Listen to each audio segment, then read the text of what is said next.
Before I came to Commonwealth, I loved to read novels for fun, and I thought of books as the places where these stories were kept.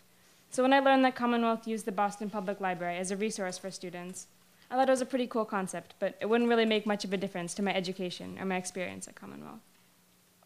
Freshman year, we were all required to get a BPL card, and for most of the year, I visited the library infrequently to check out books from the circulating collection.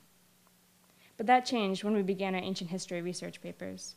To get us acclimated to studying and researching by many methods, we were required to use a source from the BPL's closed stacks, accessible only by filling out a slip and having the book brought to you in the library.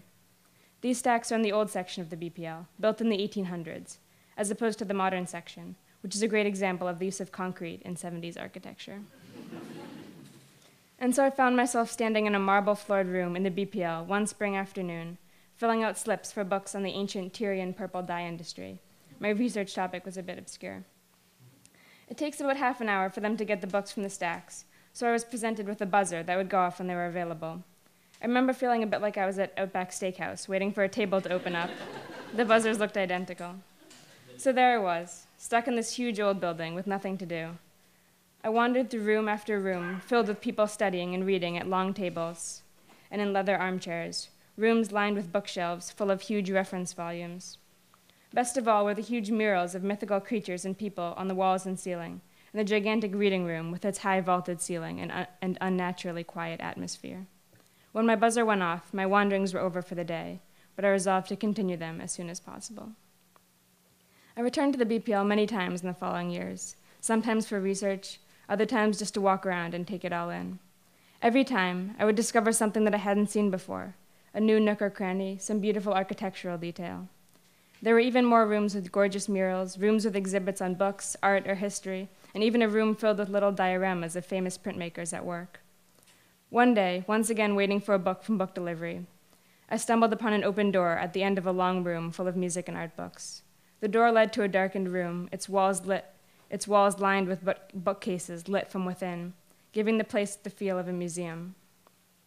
It turned out I was in one of the rooms of the rare books department, which became one of my favorite places to visit after school.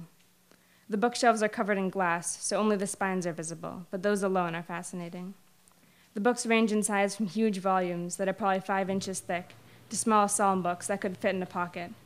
They're bound in an eclectic mix of materials. Most are covered in beautifully textured leather, but some are cloth, other material that looks like vellum. They have embossed and gilded titles in English, Latin, and languages I've never even heard before. I love to just stare at them, trying to guess what they looked like on the inside, what information and stories from centuries ago they held.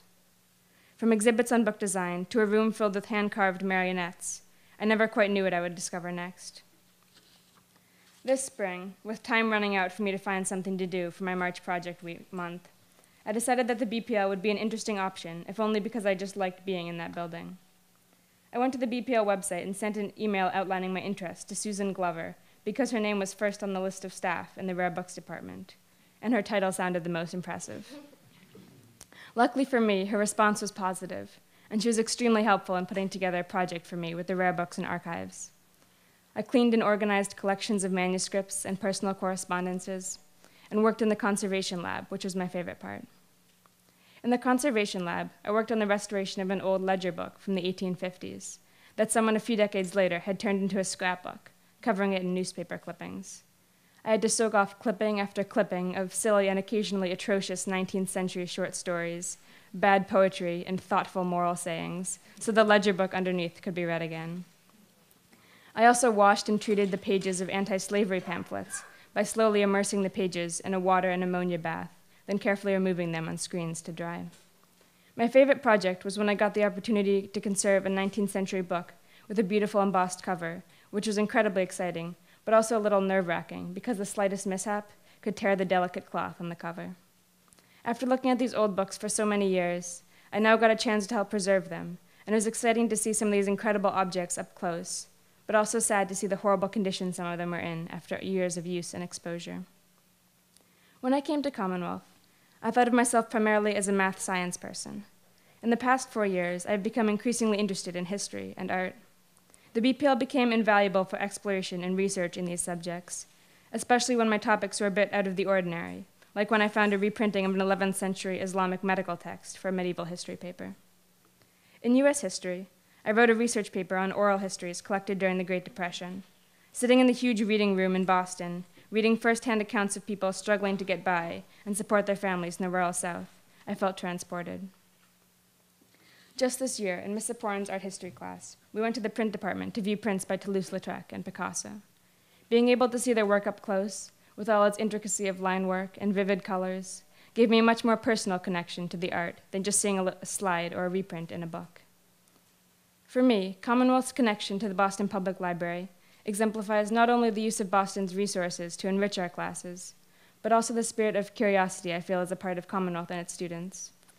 I have been able to discover and explore an interest here that I didn't even know I had, and I truly don't think that would have happened if it hadn't been for those required trips freshman year. My experience isn't unique. I know of many people who discovered an interest here at Commonwealth, whether it was learning defense or taking a drawing class for the first time, and were able to follow it all the way to the Junior Olympics or to becoming an amazing artist. It would be possible to just spend 4 years here, going to class, absorbing the information you're given, and emerging at graduation an educated, informed person. But if you really push yourself to move beyond the basics, this school gives you the incentive and freedom to do something that will make you more than just well-informed. It will help you go out and find what you're curious about and what you want to learn. Thank you.